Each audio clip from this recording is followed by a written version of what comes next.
ដើម្បីសុវត្ថិភាពក្នុងការបើក website ណាមួយខ្ញុំសូមណែនាំ browser មួយដែល free ដែលមិនគិតលុយ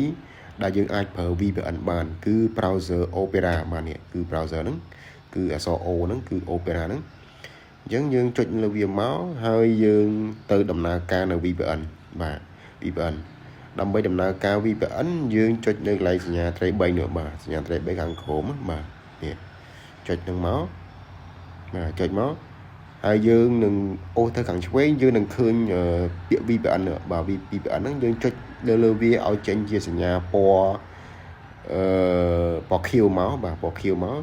អញ្ចឹង VPN វាបានដំណើរការហើយនៅពេលដែលយើងចង់ធ្វើការ search ឬក៏ស្រាវជ្រាវនៅ website ណាមួយ